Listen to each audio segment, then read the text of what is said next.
नमस्ते बच्चों। पहले हमने संज्ञा की परिभाषा, संज्ञा के उदाहरण और संज्ञा के भेद में से हमने व्यक्तिवाचक संज्ञा और जातिवाचक संज्ञा ही सीखी।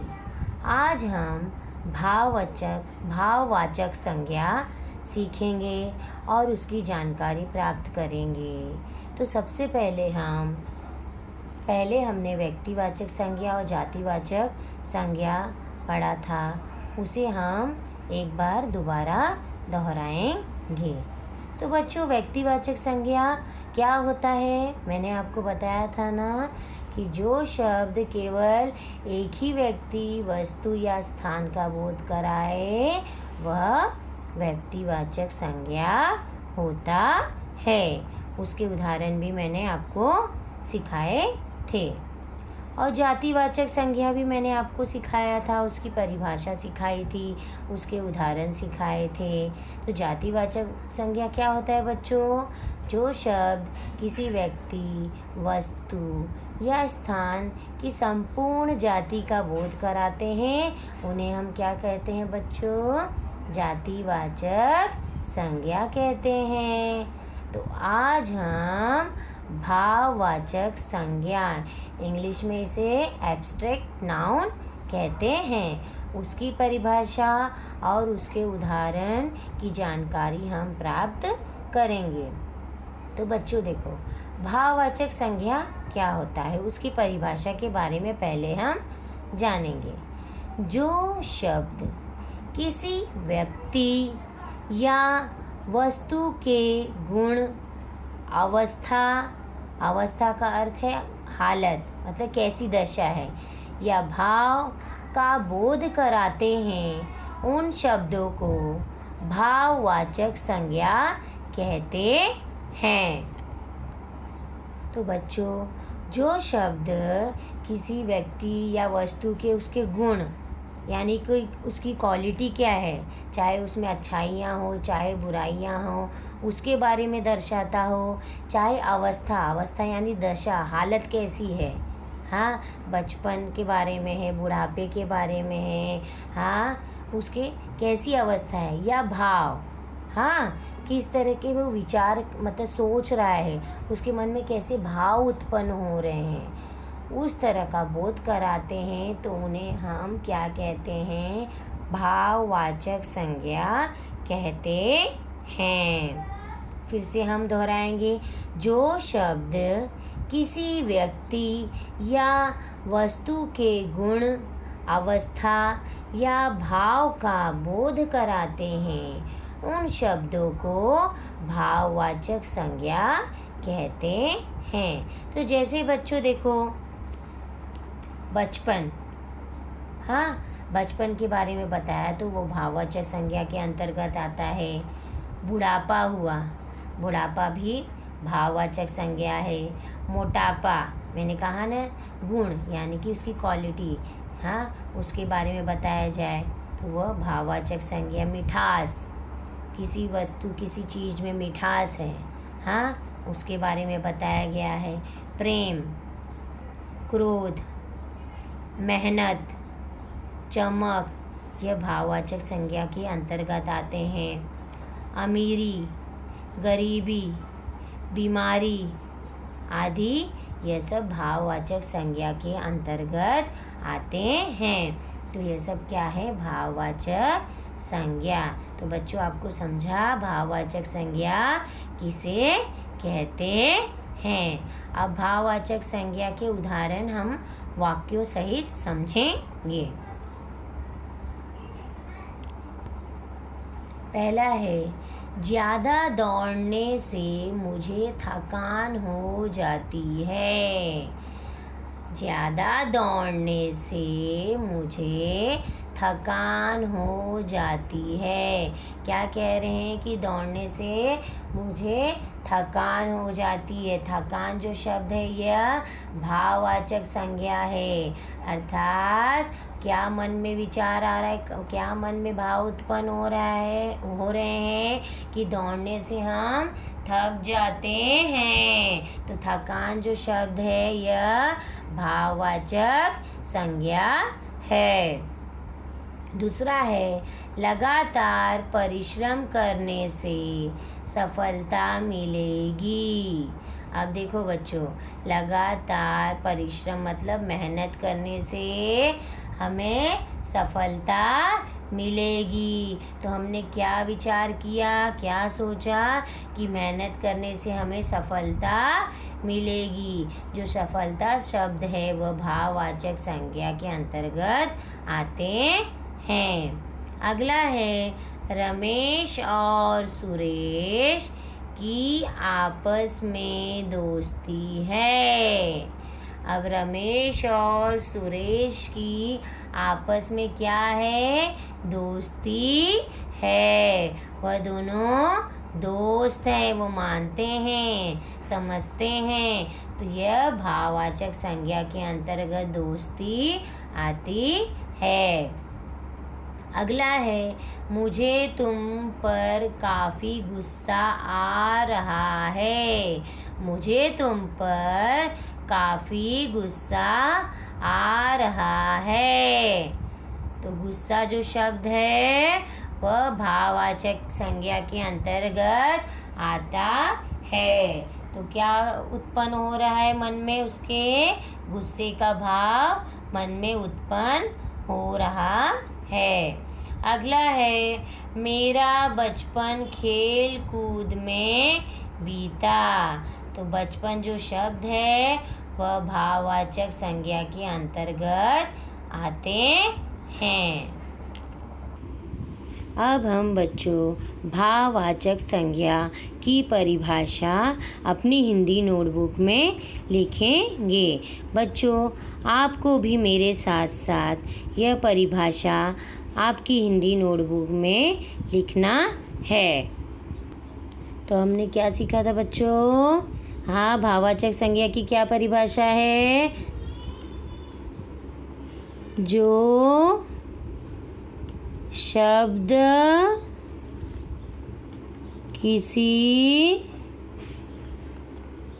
व्यक्ति या वस्तु के गुण, अवस्था या भाव का बोध कराते हैं,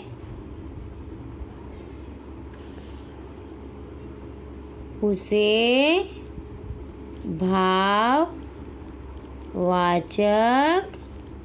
संज्ञा कहते हैं। जैसे कौन कौन से शब्द आते हैं बच्चों? हाँ, बताओ। बचपन, बुढ़ापा,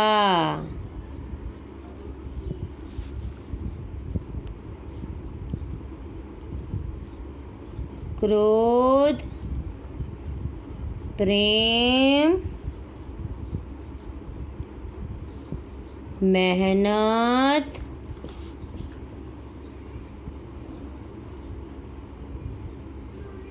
गरीबी, गरीबी के बाद क्या? हंसी, खुशबू आदि। यह सब भाववाचक संज्ञा के अंतर्गत आते हैं। अब हम क्या लिखेंगे? भाववाचक संज्ञा के उदाहरण। हमने उदाहरण तो लिखा है पर यह शब्दों में है। अब हम वाक्यों में बनाएंगे।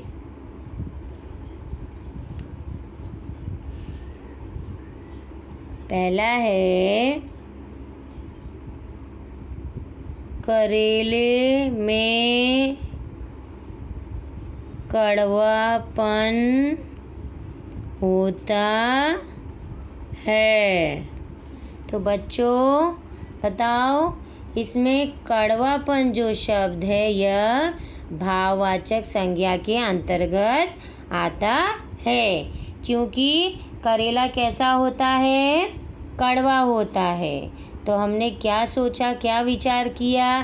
करेले को देखकर क्या हमारे मन में भाव उत्पन्न हुए कि खा के भी हमने देखा है तो क्या उत्पन्न होते कि ये कड़वा होता है। तो कड़वापन जो है वह भाववाचक संज्ञा है।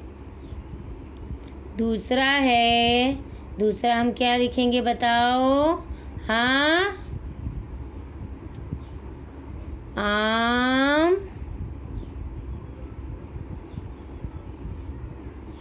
बहुत मीठे होते हैं। तो बच्चों, आम कैसे होते हैं? मीठे होते हैं। तो आम को देखकर, उसे खाकर हमारे मन में जो भाव उत्पन्न हुआ वो मीठा उत्पन्न हुआ। तो मीठा जो है यह क्या है? भाववाचक संज्ञा। अब अगला है बच्चों, अगला क्या? मैंने प्रार्थना की। मैंने क्या की? प्रार्थना की। तो प्रार्थना शब्द क्या है? यह भाववाचक संज्ञा। कि हमने क्या किया, मन से क्या किया, वो हमें पता है ना। हमारे अंदर के भाव क्या कह रहे हैं कि मैंने प्रार्थना की। तो प्रार्थना शब्द क्या है? भाववाचक संज्ञा। अगला है एवरेस्ट की चढ़ाई बहुत कठिन है। तो बच्चों, एवरेस्ट की चढ़ाई बहुत कठिन है। तो चढ़ाई जो शब्द है यह भाववाचक संज्ञा होगा, क्योंकि एवरेस्ट पर हम चढ़ रहे हैं, उसकी चढ़ाई की है, उसके बारे में जानकारी प्राप्त की है। तो चढ़ाई जो है यह भाव उत्पन्न हो रहे हैं। तो चढ़ाई शब्द जो है यह भाववाचक संज्ञा है। बच्चों, आपको मेरे साथ साथ यह उदाहरण लिखते जाना है। अगला है बच्चों, मेरी बहन घर की सजावट पर बहुत ध्यान देती है। तो बच्चों, मेरी बहन घर की सजावट पर बहुत ध्यान देती है। तो सजावट, वो किस पर ध्यान दे रही है? सजावट पर। तो सजावट जो शब्द है यह भाववाचक संज्ञा है। तो बच्चों देखो, हम फिर से दोहराएंगे। पहले में कड़वापन क्या है? भाववाचक संज्ञा। दूसरे में मीठे जो हैं वह भाववाचक संज्ञा है। और तीसरे में प्रार्थना। किस तरह के भाव उत्पन्न हो रहे हैं? प्रार्थना के, तो वह भाववाचक संज्ञा है। अगला है चढ़ाई करना। चढ़ाई जो शब्द है वह भाववाचक संज्ञा है। उसके बाद है सजावट। सजावट जो शब्द है वह भाववाचक संज्ञा है। तो बच्चों, आज हमने क्या सीखा? भाववाचक संज्ञा की परिभाषा, उसके शब्दों में उदाहरण और उनके वाक्यों में भी उदाहरण हमने सीखे। इस तरह से बच्चों, भाववाचक संज्ञा की भी परिभाषा, यह उदाहरण आपको आपकी हिंदी की नोटबुक में लिखना है। यह 5 उदाहरण के अलावा आपको और 5 उदाहरण आपको स्वयं से बनाकर हिंदी की नोटबुक में लिखना है। धन्यवाद बच्चों।